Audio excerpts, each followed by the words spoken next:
Christians get so wrapped up in their own delusions that they can't see the forest for the trees. Because they have no idea of history and they look at things through the lens of today, they cannot understand how things happen in the time frame of the writings, and so they cannot realize why their claims are being challenged now compared to not being challenged at the time frame that they were written. So let me break it down to you for a few minutes. The first thing that this person is saying, that, well, no one claimed to or tried to debunk the idea of the zombies walking around Jerusalem, people seeing 500 people seeing Jesus in the sky, or any of the miracles or his resurrection or anything of that nature. Well, here's what you have to look at as far as how history was back then and not how history is today. I mean, not to say history, how civilization was back then and how civilization is today. You see, at that time frame, Christianity was a poor, obscure cult religion, so nobody cared. It's just like today, there are religions that are small, they're poor, nobody really cares about that religion. Nobody is going into the South Pacific in some small island and trying to say, oh, or not, the religion of the Maori people is, I'm going to debunk it, because it's not important on the world scheme of things. At a time frame of Christianity, people didn't care about it because it was so small, so insignificant. There were no senators who were Christians. There were no generals, and there were no politicians or rich people that were Christians. So nobody cared. There were no large followings. There were no churches all over the place. Churches were in someone's house, in their basement, 5 to 10 people. So no one cared. Just like right now, you don't care about the religion of the people on the Sentinel Island. You don't care about the religion of the people on the Samoan Islands. You don't care because it's small to you. It's insignificant. It doesn't have power in the world stage. You don't care. The other aspect of it, all of the claims within Christianity are claims that the other religions have as well. And since the other religions were pantheistic, they didn't mind. You see, the religion of Dionysus at that time frame said that I forgot the gentleman's name, but he was knocked off his horse and his eyes were blinded. And then Dionysus opened his eyes, and then they had celebrations and all this sort of thing. Now, as the religion of Dionysus grew, it became persecuted under the Romans, and the Bacchanalia was limited and restricted because it started having power. So Christianity did not start being persecuted until it started having some power, or just because of its insignificance and they were an easy scapegoat. But the Dionysus religion started becoming persecuted because they started having power. So it was persecuted. The Jews were persecuted because they revolted and would not worship Caesar. And then some didn't even want to pay the temple tax, which allowed them to not worship Caesar. So it became problematic.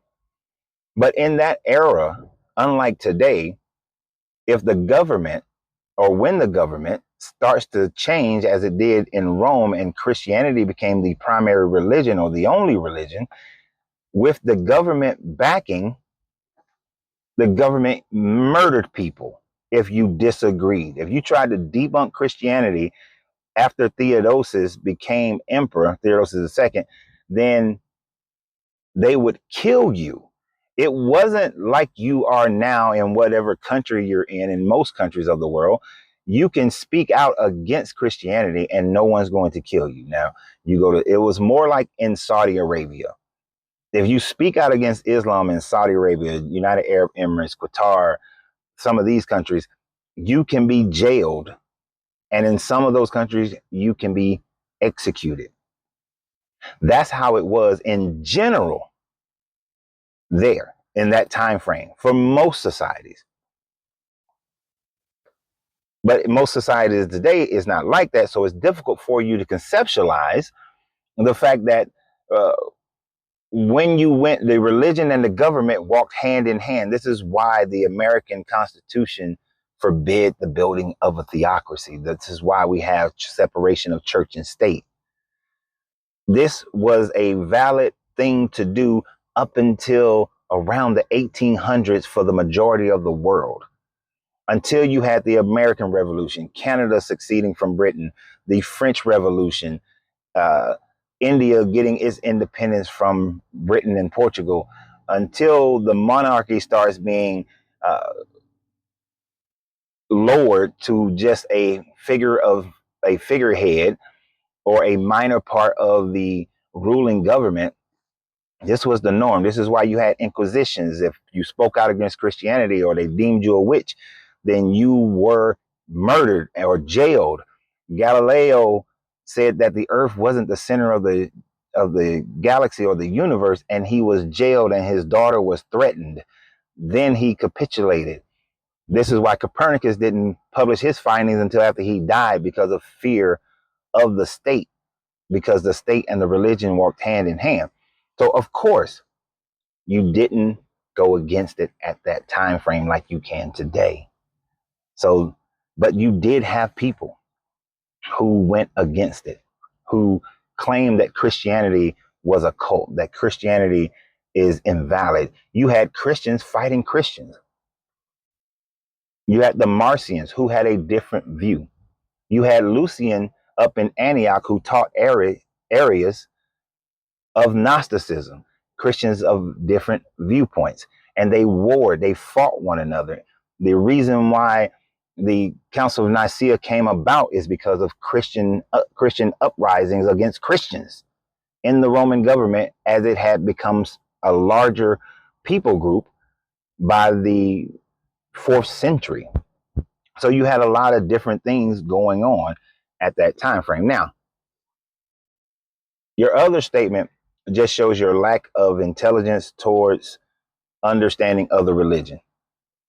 Every religion, every religion has a creation story of how the universe was created. All of them, whether it's through um, Ra creating the universe, the Ogdod, whether it's through chaos and Chronos, whether it's through the Anu. Everyone has a creation story. Everyone has a how man was created story. Everyone has a what happens after you die. You either pay the boatman or your heart is lighter than a feather. All of them have stories that tells why we're here, how we got here, how the universe was formed, and what happens after you die. No religion leaves that out. So what you wrote after that, it's just pure ignorance. And it's understandable of your pure ignorance in that. And this is, I'm not, see, there's a difference between being called stupid and ignorance. Stupid is an unwillingness to accept information and acting upon falsified information. That's stupid. Ignorance is just plainly not knowing or not understanding information. And you just don't understand, or you just simply don't know the information. So in that ignorance, you think that the Greeks, the Romans, the Parthians, the Sumerians, the Akkadians, the Kemetic, the Egyptians, that none of these people have origin stories. The Indus Valley people don't have origin stories of the universe of man, that they don't have heavens and hells, and some of them don't have a hell, but heavens and just total destruction of the person. They all have that. That's an arrogant, ignorant statement to make. But hey, hopefully this has been helpful to you and others. We will see if you go from ignorance to stupidity, but that is of your own accord. Not really concerned about it. But you have a great day.